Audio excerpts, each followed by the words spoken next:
Éternel, nous te bénissons une fois de plus ce soir parce que tu nous donnes l'occasion de sonder les Écritures pour sortir de là une connaissance de plus qui nous aide dans notre marche en Christ.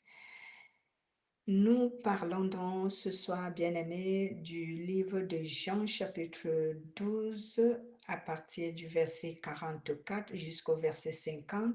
Notre thème est intitulé « Le jugement par la parole de Jésus-Christ ». Le jugement par la parole de Jésus-Christ. Lisons Jean 44 à 50. Jean chapitre 12, verset 44 à 50. Celui qui croit en moi croit, non pas en moi, mais en celui qui m'a envoyé. Et celui qui me voit, voit celui qui m'a envoyé. Je suis venu comme une lumière dans le monde, afin que quiconque croit en moi ne demeure pas dans les ténèbres. Si quelqu'un entend mes paroles et ne les garde point, ce n'est pas en moi qu'il le juge. Ce n'est pas moi qui le juge, car je suis venu non pour juger le monde, mais pour sauver le monde. Celui qui me rejette et qui ne reçoit pas mes paroles à son juge. La parole que j'ai annoncée, c'est elle qui le jugera au dernier jour, car je n'ai point parlé de moi-même, mais le Père qui m'a envoyé m'a prescrit lui-même ce que je dois dire et annoncer. Et je sais que son commandement est la vie éternelle. C'est pourquoi les choses que je dis, je les dis comme le Père me les a dites. Amen. Amen. Si quelqu'un ne veut pas de moi et refuse mes paroles, il sera jugé le dernier jour. Ce sont mes paroles qui le condamneront. Mes paroles ne viennent pas de moi-même, mais elles viennent du Père qui m'a envoyé. Il m'a commandé lui-même tout ce que je devrais dire et annoncer. Et je le sais. Le commandement du Père donne la vie pour toujours. Tout ce que je dis, je le dis comme le Père me l'a dit. Alléluia. Merci Seigneur Jésus-Christ. Bien-aimé, d'abord, qu'est-ce que c'est que le jugement? Parce que ici nous parlons du jugement par la parole de Dieu. Qu'est-ce qu'on appelle d'abord le jugement selon la parole de Dieu? Le jugement selon la parole de Dieu n'est pas un procès comme celui qui se tient souvent dans le monde. Cela veut dire celui qui se tient dans les parquets du monde. Non. Le jugement de Dieu n'est pas à comparer avec le jugement du monde, mais c'est un jugement qui est le résultat de ce que l'homme aura fait pendant sa vie terrestre. Donc, ce jugement dont on parlait ici est un jugement éternel. Cela veut dire que l'homme devra rendre des comptes à Dieu de sa vie. Qu'a-t-il fait de sa vie pendant son séjour terrestre?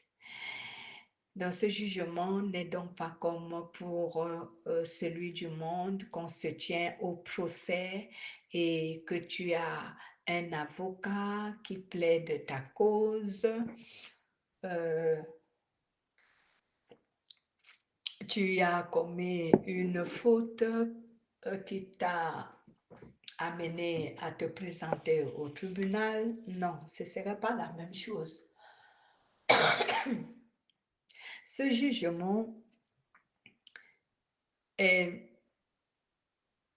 le genre de jugement qui sera comme, je dirais, si je prends un exemple, comme l'exemple d'un patron, par exemple, qui t'a envoyé en mission et que lorsque tu rentres de la mission, tu devras lui rendre des comptes comment s'est déroulée ta mission.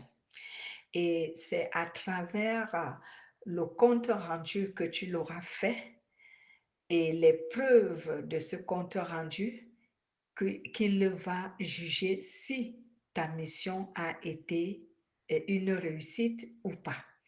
En fait, c'est comme ça que ce jugement va se produire. Donc, nous sommes ici sur la terre comme si nous étions en mission. Et même l'apôtre Pierre nous a dit cela dans 1 Pierre. Il nous dit, vous êtes voyageurs et pèlerins sur la terre. C'est pourquoi ne vous accrochez pas à tout ce qui est sur la terre, parce que vous êtes voyageurs et pèlerins. C'est 1 Pierre chapitre 2 à partir du verset 11 qui nous dit, bien-aimés, je vous exhorte en tant qu'étrangers et voyageurs à vous abstenir des désirs charnels qui font la guerre à l'âme. Au milieu des païens, ayez une bonne conduite afin que là où ils vous calomnient comme faisant le mal, ils voient vos œuvres bonnes et glorifient Dieu au jour de sa visite. Voilà. À cause du Seigneur, soyez soumis à toute instruction humaine, soit au roi, soit au souverain, etc. Voilà, donc j'ai lu 1 Pierre chapitre 2 à partir du verset 11 jusqu'au verset 13. Donc, nous sommes donc voyageurs et pèlerins. Donc, comme je disais tantôt en prenant cet exemple, nous sommes comme si nous avons été envoyés à mission. Et cette mission, le jour de notre rencontre avec notre patron, nous devons lui rendre des comptes de cette mission. En fait, notre vie sur la terre appartient à Dieu. Il y a beaucoup qui se demandent quel compte j'ai à rendre à Dieu. Bon, ils doivent déjà connaître que à partir du moment où l'être humain est vivant, il vit à cause de Dieu, parce que c'est Dieu qui lui permet de vivre. Donc, rien que parce que Dieu t'a donné la vie, que tu crois en lui ou que tu ne crois pas en lui, tu vas lui rendre le compte de la vie qu'il t'a donnée. Comment as-tu mené ta vie pendant ton séjour terrestre? C'est sur cette base que va s'effectuer le jugement pour certains. Et je vais même préciser pour ceux qui ne croient pas. Pour ceux qui sont chrétiens, qui ont cru en Jésus, le jugement sera basé sur le fait que soit qu'ils n'ont pas obéi à la parole de Dieu, ayant cru en Jésus, mais ils n'ont pas honoré, ils n'ont pas été fidèles jusqu'à la fin. C'est pour cela que la parole de Dieu nous dit toujours dans les évangiles, je pense Matthieu chapitre 10 au verset 22, si je ne me trompe pas, Dieu dit, c'est celui qui persévérera jusqu'à la fin qui sera sauvé. Je vais vérifier pour ne pas vous donner des références qui ne sont pas exactes. Matthieu chapitre 10 au verset 22 exactement. Vous serez haïs de tous à cause de mon nom, mais celui qui persévérera jusqu'à la fin sera sauvé. Donc, si la persévérance ici fait référence à la sainteté, on ne persévère pas seulement à confesser que j'appartiens à Jésus, mais on persévère dans la sainteté. Donc, si tu ne persévères pas dans la sainteté et dans la foi jusqu'à la fin, si tu t'arrêtes en chemin, cela veut dire si tu abandonnes de croire en Jésus avant que tu ne quittes ce monde, si tu abandonnes l'obéissance, la fidélité, tout ce qui compose la sainteté, avant de quitter ce monde, alors tu perdras ton âme parce que tu auras délaissé la foi en Jésus. Et Ecclésiaste nous dit que vaudrait mieux la fin d'une chose que son commencement. Cela veut dire que vaudrait mieux que tu sois avec Christ jusqu'à la fin que d'avoir commencé, bien commencé et d'abandonner avant de quitter ce monde. Donc, ce jugement souvent évoque la condamnation, la punition qui résulte du tribunal divin. Cela veut dire le tribunal de Dieu. Et ce tribunal divin a pour loi la parole de Dieu. C'est pour cela que je dis souvent lorsque j'enseigne que la parole de Dieu ne nous a pas été donnée en vain. La parole de Dieu nous a été donnée comme un code de la vie chrétienne, un guide de la vie chrétienne, parce qu'elle nous présente ce que Dieu approuve et ce que Dieu désapprouve. À travers la parole de Dieu, nous connaissons ce que Dieu approuve et nous connaissons aussi ce que Dieu désapprouve. Et c'est cette parole qui sera dans le code pénal qui va juger chaque être humain, soit croyant, soit non-croyant. Et les non-croyants, pourquoi seront-ils jugés? Et d'ailleurs, la Bible déclare que si tu n'as pas cru, tu es déjà jugé et condamné d'avance parce que tu n'as pas cru. Et pourquoi tu es déjà jugé d'avance? Nous pouvons lire cela dans Jean chapitre 3, hein, à partir du verset 18. Toujours pour ne pas vous donner des références erronées. Je vais sur Jean 3, 18. Je pense que c'est le verset 18 qui le dit. Ici, celui qui croit au Fils n'est pas condamné, mais celui qui ne croit pas, celui-là est déjà condamné parce qu'il n'a pas cru au Fils unique de Dieu. Voilà. Donc, voilà comment ce jugement s'effectuera pour le non-croyant parce qu'il a refusé le salut, donc il a refusé de croire. D'avance, lui, il est déjà jugé et condamné parce que la parole de Dieu déjà va lui présenter cet aspect que nous avons lu, que Dieu t'a donné le salut, tu n'as pas cru et ce salut était en celui qu'on appelle Jésus-Christ. La Bible le confirme également dans Actes des Apôtres, chapitre 4 au verset 12, où la Bible nous dit qu'il n'y a pas un autre nom à travers lequel les êtres humains sont sauvés, mais le seul nom à travers lequel les êtres humains sont sauvés, c'est le nom de Jésus. C'est au nom de Jésus-Christ. Acte chapitre 4. Vous pouvez lire si vous avez trouvé. Chapitre 4, verset 12, je pense.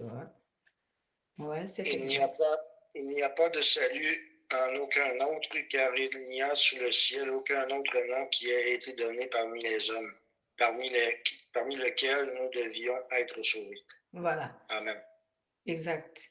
C'est lui seul qui peut nous sauver. En effet, dans le monde entier, Dieu n'a donné aux hommes personne d'autre pour nous sauver que Jésus-Christ. Donc, il n'y a que Jésus-Christ. Donc, à base de cette référence, le non-croyant sera déjà condamné parce qu'on va le dire au nom de Jésus, tu devais croire en Dieu pour être sauvé, mais tu as refusé de croire en Jésus pour être sauvé. Alors, tu as déjà ta propre condamnation pour avoir fait le choix de refuser de croire en Jésus. Voilà. Le jugement pour le non-croyant. Maintenant, pour le croyant, je reviens là-dessus. Pour celui qui aura cru, lui, il sera jugé. Pourquoi? Il sera jugé en fonction de ses œuvres. Cela veut dire, est-ce que les œuvres sauvent? Je ne veux pas dire ici que les œuvres sauvent les gens. Non, les œuvres ne sauvent pas les gens. Mais les œuvres sont là pour le jugement. à fonction des œuvres d'un être humain, il sera jugé. Et c'est ce croyant qui va donc rendre des comptes à Dieu selon les œuvres qu'il aura fait. Nous pouvons lire Romains chapitre 14, verset 12. Romains chapitre 14, verset 12. Il y a souvent une nuance lorsque nous parlons des œuvres que l'on rendra des comptes à Dieu selon à partir des œuvres. Et certaines personnes ont souvent cru que à partir des œuvres, ils sont sauvés. Non, nous sommes sauvés par grâce, selon que nous le dit Éphésiens, chapitre 2, verset 8 à 9. Nous sommes sauvés par grâce, mais les œuvres sont là pour attester notre marche en Christ et pour permettre le jugement qui sera fait au dernier jour. Romain, vous êtes sur la référence 14, 12.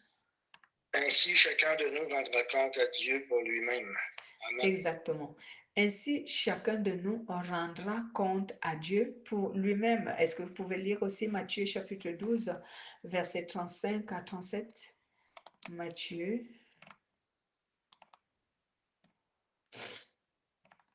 chapitre 12, verset 35 à 37.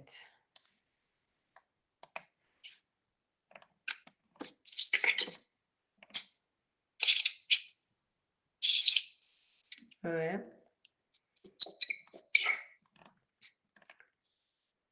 Allez-y. L'homme bon tire de bonnes choses de son bon trésor, et l'homme méchant tire de mauvaises choses de son mauvais trésor. Je vous le dis, au jour du jugement, les hommes rendront compte de toute parole vaine qu'ils auront proférée. Car par tes paroles tu ne seras car par tes paroles tu seras justifié, et par tes paroles tu seras condamné. Amen. Amen. La personne qui est bonne tire le bien de son bon cœur, qui est pleine de bonnes choses. La personne qui est mauvaise tire le mal de son mauvais cœur, qui est plein de mauvaises choses. Oui, je vous le dis, en vérité, le jour où Dieu va juger les gens, ils devront rendre compte de toutes les paroles inutiles qu'ils auront dites. En effet, c'est après tes paroles que Dieu va te juger. Que c'est après ta parole que Dieu dira si tu es innocent ou que tu es coupable. Amen. Voici ce que je dis souvent pour attirer l'attention des gens. Si ne serait-ce qu'à travers ta parole, tu seras jugé. À plus forte raison à travers tes œuvres, tes actes, ta vie entière. Parce que nous rendrons des comptes à Dieu même par les paroles, chaque parole que nous aurons, on aura sorti de notre bouche. Dieu va nous juger à travers cette parole. Voici donc pourquoi la Bible dit souvent que le chrétien doit se retenir de beaucoup parler. Mais nous, on parle beaucoup en tant que chrétien et c'est très dangereux. Parce que Proverbe, la parole de Dieu, je crois, dans Proverbe chapitre 10, verset 22, dit ceci, que à force de parler, on ne manque pas de commettre des péchés. À force de parole. Donc, quand on parle beaucoup, on dit ce qui est mal. On dit des paroles que Dieu n'approuve pas. On dit des choses que Dieu n'admet pas, ne nous permet pas de dire. Et quand nous revenons sur Matthieu, je crois au chapitre 15, où la Bible dit que c'est de l'abondance du cœur de l'être humain que sa bouche s'exprime. Donc quand tu parles beaucoup, ce que tu sors de ta bouche vient de ton cœur. Et si ce que tu dis vient de ton cœur, si cela n'est pas approuvé par Dieu, c'est que ton cœur est impur.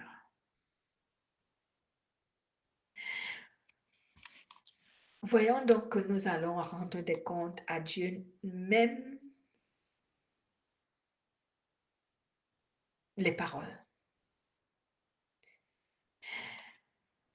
Est-ce que, comme je disais tout à l'heure, est-ce que ce serait comme un tribunal du monde? Non. Est-ce que Dieu va commencer à te poser des questions comme les juges posent des questions ici aux gens? Non.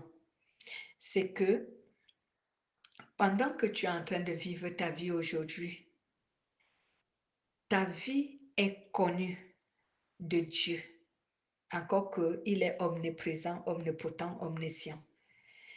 Il est partout à la fois, il sait tout et il peut tout. Donc Dieu sait tout. Tout ce que nous faisons, que ce soit dans le secret, que ce soit dans la lumière, Dieu sait tout. Donc la parole de Dieu sait tout de nous. On ne peut rien cacher à la parole de Dieu. Tout ce que nous faisons, Dieu le sait. La parole le sait. Et au jour du jugement, tu ne peux rien cacher parce que cela te sera révélé. Cela te sera présenté et tu verras toi-même ton apparence, tu verras le film de ta vie, tout ce que tu as fait, de bien, en bien ou en mal, tu verras tout. Lisons Luc chapitre 12, verset 2 à 3. Pour attester ce que je dis, on lit Luc chapitre 2, chapitre 12, verset 3. Rien n'est caché devant Dieu, tout est révélé. Il n'y a rien de caché qui ne doive être découvert, ni de secret qui ne doivent être connus. C'est pourquoi tout ce que vous aurez dit dans les ténèbres sera entendu dans la lumière, et ce que vous aurez dit à l'oreille dans les chambres sera prêché sur les toits. Amen. Amen. Voilà ce que la parole de Dieu nous déclare. Tout ce qui est caché, on pourra le découvrir. Tout ce qui est secret, on pourra le connaître. C'est pourquoi ce que vous dites pendant la nuit, les gens l'entendront. En plein jour, ce que vous dites dans les creux de l'oreille, dans les chambres, les gens le crieront sur les places publiques. Donc, rien ne sera caché, puisque la parole de Dieu est omniprésente. Partout. Quand tu commets ton crime dans le secret, la parole te voit. Ouais, et au jour du jugement, la parole va te présenter ton crime et tu n'auras pas à te justifier. Tu ne peux pas te justifier parce que tu vas te voir toi-même en train de commettre ce crime et tu n'auras rien à dire. C'est pourquoi je disais ce jugement n'est pas comme celui qui se passe dans nos tribunaux du monde où il faut des témoins, il faut des preuves, il faut qu'on cherche des témoins, il faut qu'on fasse des enquêtes pour voir. Non, non, non, non, non. Ce sera la projection de toi-même. Tu verras toi-même ce que tu étais en train de faire. Dans le secret ou dans la lumière, la nuit comme le jour, tout ce que tu faisais et qui est bon ou mal, tu verras tout. Et ce n'est pas Dieu qui va te dire que tu es condamné. Toi-même, rien qu'en voyant tout ce que tu as fait, de bien ou de mal, toi-même tu sauras si tu es coupable ou innocent. Tu le sauras, sans qu'on ne te dise quoi que ce soit. Et oui, c'est comme ça. C'est pour cela que nous recevons souvent des témoignages des personnes qui ont eu la grâce de Dieu de faire, par exemple, les morts cliniques. Donc, les gens qui entrent dans les comas prolongés, les comas pour un moment et qui quittent leur corps. Et ceux qui doivent aller, par exemple, en enfer, ils se voient il voit la faute qui le conduit en enfer. Il sait que voilà, c'est à cause de tel péché que je vais en enfer. Dès lors que tu meurs, si tu dois aller en enfer, automatiquement tu vas connaître quelle est la faute que tu as commise qui t'amène en enfer. Tu le sauras. Pour ceux qui ont eu la grâce de revenir à la vie, quand ils reviennent, ils savent ce que Dieu leur reprochait et qui pouvait les amener en enfer. Mais ils reviennent pour porter le témoignage de Dieu afin que les gens sachent que voici ce que Dieu approuve et ce que Dieu n'approuve pas. Et lors de ce jugement, tu sauras si toi tu es innocent ou que tu es coupable. Tu le sauras sans que l'homme ne te dise quoi que ce soit. Personne ne te dira rien. Tu seras face à la parole. Chaque être humain va voir la parole de Dieu et tu pourras la lire et à ce moment, tu pourras même comprendre quelle a été ton erreur ou quelle a été la grâce que tu as eue et d'être sauvé. Tu vas tout savoir sans que l'homme ne te dise quoi que ce soit. La parole de Dieu sera accessible aux gens pour qu'ils comprennent quelles sont les erreurs qu'ils ont commises et à ceux qui seront sauvés, qui ont profité du salut et qui ont été vécus selon la sainteté de Dieu, eux aussi seront ils sauront pourquoi ils ont été sauvés, pourquoi ils vont obtenir la vie éternelle. Ils vont le savoir. Chacun de nous va savoir pourquoi, soit il est condamné, soit pourquoi il est innocent. Je ne veux pas dire innocent parce que nous sommes tous coupables devant Dieu. Pourquoi il est sauvé. Voilà. Chacun de nous va savoir sans que Dieu ne dira rien à personne. C'est sa parole qui va tout et faire comme jugement. C'est pourquoi la Bible dit dans Apocalypse, chapitre 20, oui, et je vis à partir du verset 11 jusqu'au verset 15, nous allons lire. Et je vis celui qui était assis sur le trône, un trône blanc. Celui qui était assis sur un trône blanc a le symbole de Jésus, mais c'est la parole de Dieu, jugeant les hommes. Apocalypse chapitre 20 à partir du verset 11 jusqu'au verset 15. Je vis un grand trône blanc où celui qui était assis dessus, la terre et le ciel s'enfuirent devant sa face et il ne fut plus trouvé de place pour eux. Et je vis les morts, les grands, les petits, qui se tenaient devant le trône. Des livres furent ouverts et un autre livre fut ouvert, celui qui est le livre de la vie. Et les morts furent jugés selon leurs œuvres, d'après ce qui était écrit dans ces livres. La mer rendit les morts qui étaient en elle, la mort et le séjour des morts rendirent les morts qui étaient en eux, et chacun fut jugé selon ses œuvres. Et la mort et le séjour des morts furent jetés dans l'étang de feu. C'est la seconde mort, l'étang de feu, quiconque ne fut pas trouvé écrit dans le livre de la vie, fut jeté dans l'étang de feu. Amen. Amen. Alléluia. Et oui, donc c'est ça. Ensuite, je vois un grand siège royal tout blanc avec quelqu'un qui est assis dessus. La terre et le ciel disparaissent devant lui et on ne le voit plus. Et je vois les morts, les grands et les petits debout devant le siège royal. et des livres sont ouverts. Puis un autre livre est ouvert, c'est le livre de vie. Et les morts, et les morts sont jugés selon ce qu'ils ont fait. Exact.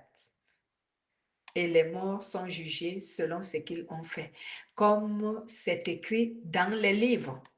Je pense que j'avais enseigné ça une fois. Parce qu'ici, on dit les livres furent ouverts et un autre livre fut ouvert. Mais les gens ne comprennent pas souvent quand on parle des livres, un autre livre fut ouvert, en fait. Je vais encore expliquer ça une énième fois parce que j'en ai souvent parlé. Quand on dit des livres, en fait, il existe des livres au ciel où les noms des gens sont écrits. Le premier livre, c'est le livre de mort. Le livre de mort, c'est quoi? Le livre de mort contient les noms de tout être humain vivant sur la terre. Dès que tu viens au monde et que tes parents te donnent un nom, ce nom est noté dans ce livre que tu existes sur la terre. Voilà un livre. Il y a maintenant des livres. Des livres sont des livres personnels de ceux qui ont cru en Jésus. Quel est le mécanisme? Comment cette procédure s'effectue? Excusez-moi. Lorsque tu crois en Jésus-Christ,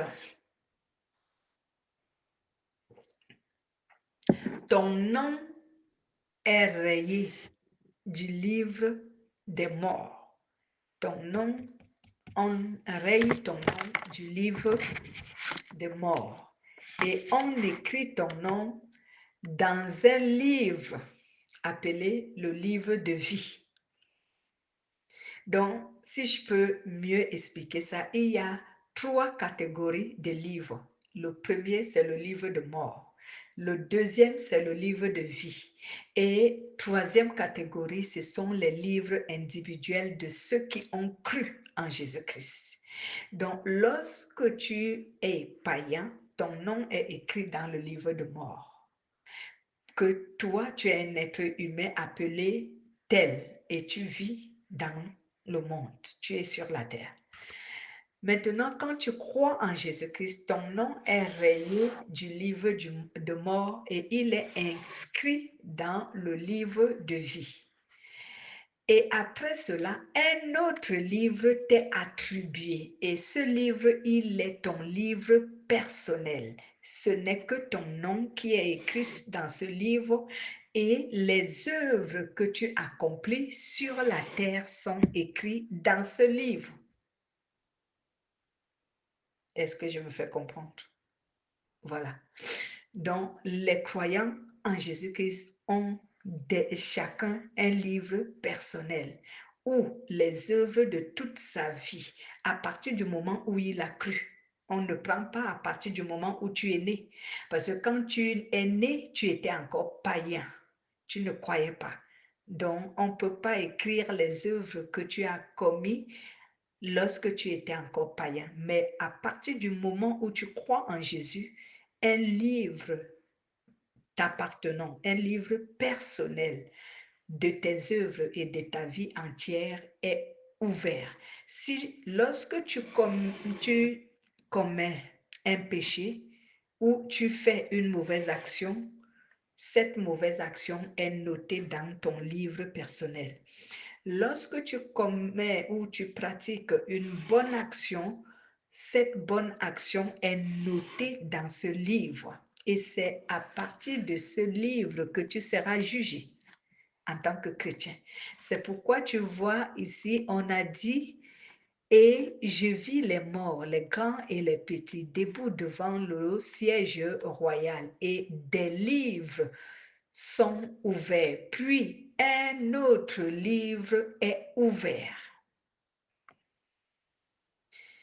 Les livres qui sont ouverts, ce sont les livres personnels de ceux qui ont cru en Jésus. Et un autre livre qui est ouvert, c'est le livre de vie, donc le livre de ceux qui croient en Jésus-Christ. Donc, c'est en fonction de des œuvres qui sont écrites dans ces livres que les gens seront jugés. Et la Bible le dit et l'atteste ici. Et les morts sont jugés selon ce qu'ils ont fait, comme c'est écrit dans les livres. Mais par contre, si, admettons, la personne n'a pas donné sa vie à Dieu, mais elle demeure quand même une bonne personne. Il y en a des gens comme ça aussi, là. Elle demeure encore une bonne personne, ils sont serviables, ils ne répliquent pas, ils sont quand même... on n'entend jamais parler de la parole, mais par contre, ils font des bonnes actions quand même. Ces gens-là sont classés comme étant quoi? Païens. C'est païen quand même. Ils sont toujours païens parce que c'est à ce niveau qu'intervient la parole d'Éphésiens chapitre 2, versets 8 à 9. On n'est pas sauvé par des œuvres, on est sauvé par la grâce. Donc, il faut d'abord croire en Jésus afin que tes bonnes œuvres soient prises en compte par Dieu. Si tu ne crois pas en Jésus, spirituellement, selon le salut de Dieu, tes bonnes œuvres ne sont pas prises en compte. Tes bonnes œuvres peuvent, qu'est-ce que je dirais? Tes bonnes œuvres peuvent agir en ta faveur selon la chair, selon la vie païenne, selon la vie en société, je veux dire, selon les règles de la vie dans le système charnel. Charnellement, je veux dire, tes bonnes œuvres peuvent t'aider. Voilà, parce que tu as sémé une bonne œuvre, tu peux récolter cette œuvre, donc de manière charnelle. Mais en ce qui concerne le salut, si tu n'as pas cru, tes bonnes œuvres que tu commets et que tu effectues de manière charnelle ne peuvent pas te justifier devant Dieu. Parce que pour être justifié devant Dieu, c'est par la foi, ce n'est pas par les œuvres. Ce n'est pas par les bonnes œuvres. Donc, si tu effectues les bonnes œuvres, mais ne croyant pas en Jésus-Christ, tu ne seras pas sauvé. Et tu n'appartiens d'ailleurs pas à Dieu. Tu es une bonne personne pour la société parce que tu fais des bonnes œuvres. Tu auras certainement une récompense des bonnes œuvres que tu fais charnellement. Mais sur la base du salut, tes bonnes œuvres n'ont pas d'effet. Parce que pour que les bonnes œuvres d'un être humain soient prises en compte sur la base du salut, il faut que cette personne croit d'abord en Jésus-Christ. Donc, il faut que cette personne soit sauvée. Voilà. À ce moment, tes bonnes œuvres sont prises en compte.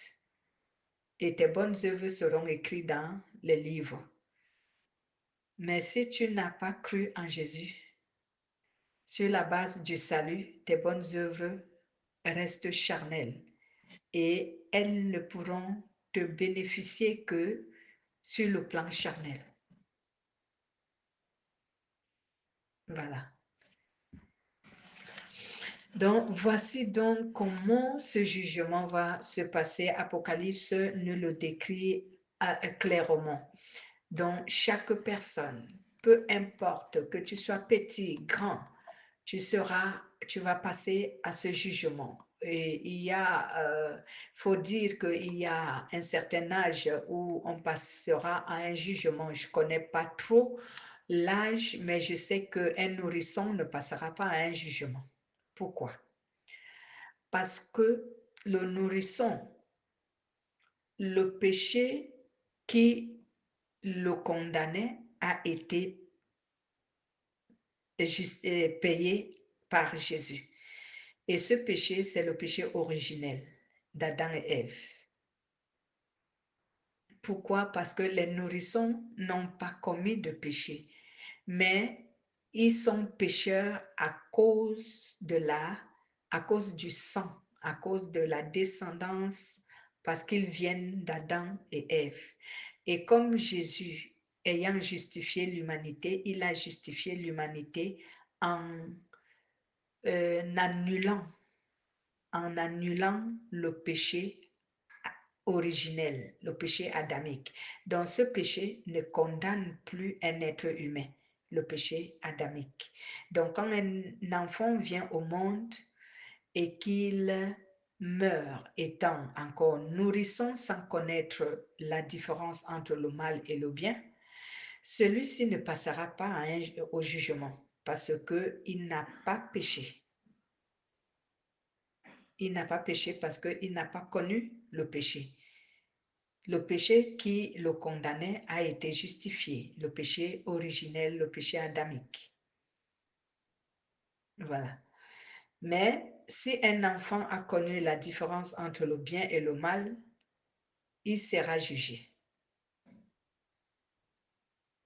Ouais, il sera jugé. C'est pour cela qu'on parle souvent en disant que les enfants aussi, ça dépend de l'âge et ça dépend de l'éveil de sa conscience. Ils vont en enfer. Donc, et s'il faut imaginer l'âge, c'est lorsqu'un enfant connaît la différence entre le bien et le mal. En fait, lorsqu'un enfant sait que ce que j'ai fait est mal et ce que j'ai fait est bien.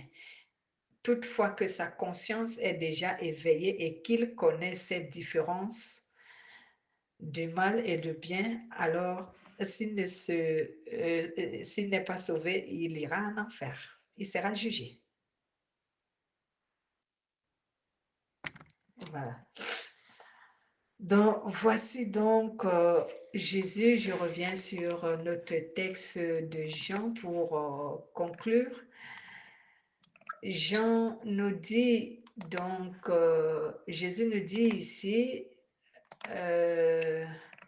que tout ce qu'il dit dans ses évangiles, dans la bonne nouvelle qu'il nous a enseignée, il dit ce qu'il a reçu comme mission de nous transmettre et que aucune de ces paroles ne vient de lui, mais ça vient du Père qui l'a envoyé. Alors, la personne qui rejette ces paroles est déjà jugée et a déjà sa propre condamnation. Ce n'est pas lui, Jésus, qui le condamne, mais c'est son choix de refuser cette parole qui le condamne.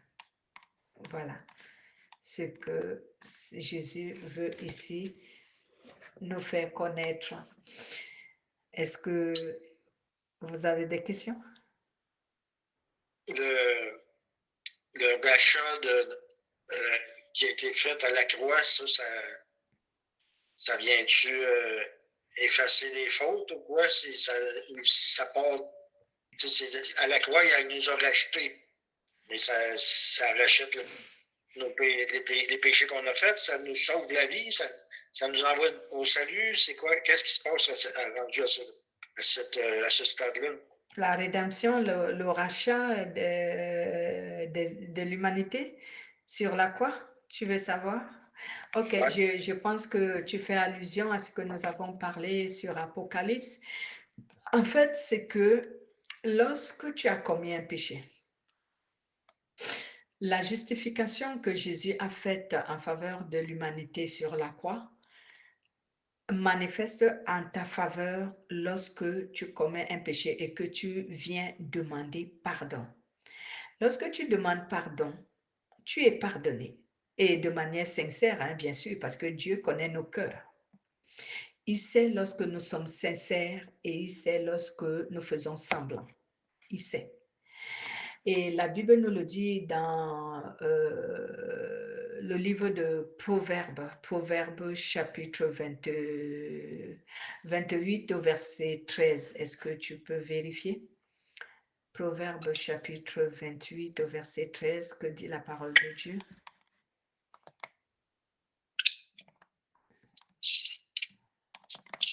La Bible nous dit... Celui qui cache ses transgressions ne prospère point, mais celui qui les avoue et les délaisse obtient miséricorde. Voilà, je lis ma version, la Bible dit, celui qui cache ses fautes ne réussit pas, mais celui qui les reconnaît et les abandonne est pardonné. C'est la procédure. Lorsque tu commets un péché, la miséricorde de Dieu manifeste est disponible. Voilà, c'est ce qu'on dit souvent lorsqu'on utilise l'expression la grâce est disponible. Cela veut dire la miséricorde de Dieu est disponible pour la rémission des péchés. Cela veut dire pour pardonner les péchés. Donc, lorsque tu commets un péché et que tu reviens vers Dieu avec un cœur sincère, tu demandes pardon, Dieu te pardonne automatiquement. Et comment savoir qu'un cœur est sincère? Le cœur sincère, c'est celui qui désire arrêter la pratique du péché dont il commet. Pas celui qui vient tout simplement confesser. Il y a une différence entre la personne qui confesse le péché sans vouloir l'abandonner et celui qui vient avec la décision prise dans son cœur d'abandonner ce péché. Il y a une différence. Donc, si tu viens juste pour te confesser, n'ayant pas l'intention d'abandonner, ah ben, et je pense que tu ne seras pas pardonné. Parce que tu n'es pas sincère. Mais lorsque tu viens demander pardon avec l'intention, tu as l'intention d'abandonner, de quitter ce péché, alors tu es pardonné. Voilà. Et si tu es pardonné, ce péché-là ne sera pas pris en compte au jour du jugement parce que Dieu te l'a pardonné. Dieu ne va pas tenir compte de ce péché, il l'a pardonné. La Bible déclare que lorsque Dieu y pardonne, il oublie. Donc, il ne tient plus compte du péché dont il t'a pardonné. Si Dieu tient compte d'un péché, c'est que ce péché-là, il ne l'a pas pardonné. Et pourquoi? Parce que tu n'as pas été sincère dans ta repentance. Tu ne voulais pas abandonner, tu voulais t'amuser.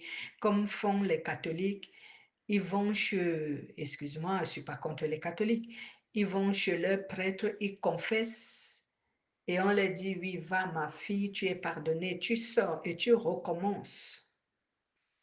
Tu n'as aucune intention d'abandonner, tu n'es pas pardonné. Voilà. Ça répond à ta question?